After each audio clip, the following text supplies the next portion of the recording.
مرحومین کے لیے خاص طور پر جو صلوات کا تحفہ ہے یہ بھی ضرور بھیجنا چاہیے مرحومین کے لیے. کس قدر وہ لوگ اس بات کے لیے تڑپتے ہیں.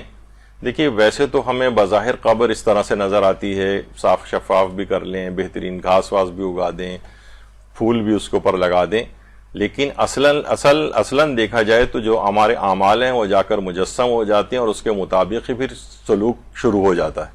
ممکن ہے کہ بہت سارے اعمال سانپوں کی شکل کا اختیار کر لیں اور وہ مسلسل ڈنک مارتے رہیں, اور روایات اور یہ جو حکایات ہیں اس کے اندر ملتی ہیں چیزیں بہت ساری اس طرح کی. ایک زمانے جیسے میں نے کہا کہ میں جمع کیا کرتا تھا, اس میں کوئی اس طرح کا بھی واقعہ تھا کہ جناب وہ قبر, جہاں بھی قبر کھودتے تھے وہاں سے سانپ نکلتے تھے. یہاں تک کہ پھر وہ میں نے کہیں پڑھا تھا, پنجاب کا کوئی واقعہ تھا, کٹنگ بھی بہت عرصے میرے پاس رہی تھی, اب شاید نہیں رہی وہ, تو وہ اس میں بھی یہی تھا کہ ماں باپ کا کوئی بہت زیادہ نافرمان تھا. یعنی جب معلوم کیا گیا بھائی ایسا کیا ہے, جس جگہ کھودتے ہیں جو قبر کھودتے ہیں سانپوں سے بھری ہوئی نکلتی, یہاں تک کہ بہرحال کسی قبر میں پہ دفن کر ہی دیا گیا تھا اس کو. تو بہرحال یہ سب چیزیں وہاں پر یہ جو ہیں عبادات ساری ہمیں جو ہیں وہ کام آئیں گی. جب بھی کہا جاتا ہے کہ قبر یا تو جنت کے باغوں میں سے ایک باغ ہے, روضۃ من ریاض الجنہ ہے, یا پھر جہنم کے گڑھوں کے اندر سے ایک گڑھا ہے, حفرۃ من حفر النیران, یہ امام نے فرمایا. چوتھے امام کی روایت ہے, امام زین العابدین علیہ الصلوۃ والسلام کی.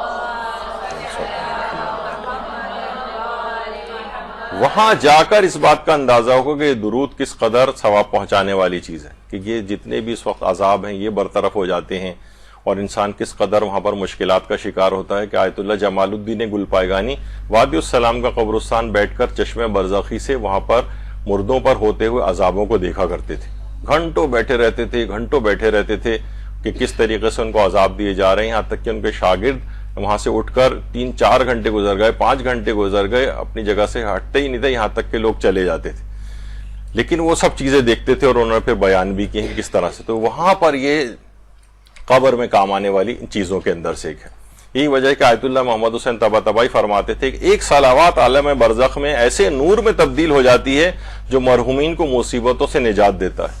فرماتے ہیں جس قدر ہو سکے مرحومین کے لیے صلوات بھیجیں کیونکہ وہ اس کے منتظر ہیں. اللہم صلی علی محمد وعلی محمد. اور مرحومین کے لیے صلوات بھیجنا, آیت اللہ سید رضا بہاؤالدین کتنے بڑے عالم عارف گزرے ہیں, وہ فرماتے تھے اتنے زیادہ اس کے کثیر فوائد ہیں اموات کے لیے جن کا تصور نہیں کیا جا سکتا. جب بھی کوئی ہدیہ کیا جاتا ہے تو کہہ رہے ہیں کہ رعایت و تاثیرات عجیبہ, یعنی بہت ہی عجیب و غریب تاثیرات جو ہے وہ دیکھی گئی ہیں کہ جب مردوں کے لیے جو ہے اس کو پڑھا جاتا ہے. اور اسی طریقے سے یہ بھی فرماتے تھے کہ کسی شخص نے اپنی ماں سے ایک دفعہ پوچھا تھا عالم خواب میں, مرحومہ ماں سے, تو انہوں نے کہا تھا کہ اس سے زیادہ کوئی بھی فرحت پہنچانے والی چیز درود سے زیادہ جو کہ لوگ ارسال کرتے ہیں مرحومین کو, اس سے زیادہ کوئی فرحت نہیں پہنچاتی جو کہ درود فرحت پہنچاتا ہے مرحومین کو. تو یہ بہت خصوصیت کے ساتھ ہے.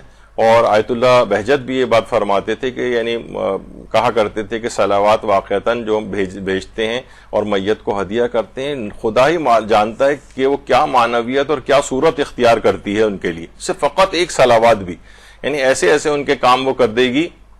وہ فرماتے تھے کہ یعنی اس بات سے نہ آپ گھبرائیں کہ 1000 دفعہ پڑھنی ہے تو 100 دفعہ پڑھنی ہے. وہ کہتے تھے کہ اس طرف توجہ اتنا نہ کریں کہ کم پڑھیں یا زیادہ, بلکہ اصلاً کیفیت کی طرف متوجہ ہونا چاہیے. ایک صلوات بھی بھرپور دل کے ساتھ اگر پڑھ کے بخش دی جائے تو وہ بھی مرحومین کا جو ہے وہ کام کر دیتی ہے اور ان کو ثواب اس انداز سے پہنچا دیتی ہے اور ان کے اوپر سے عذابوں کو برطرف کر دیتی ہے.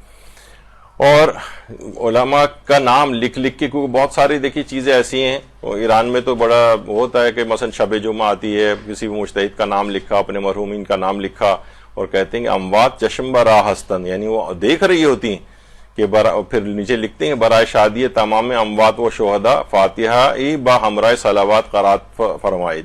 وہ یعنی لکھا جاتا ہے تاکہ لوگوں کو احساس رہے کہ ان شب جمعہ کو ان بزرگوں کے لیے, ان علماء کے لیے, شہداء کے لیے, اپنے مرحومین کے لیے صلوات کم سے کم ایک صلوات ہی کیوں نہ ہو, ایک صلوات, زیادہ بھی صلوات یعنی کہ آدمی سوچے کہ بھئی اتنا ہر وقت لے کے کون عملیات بیٹھا رہے.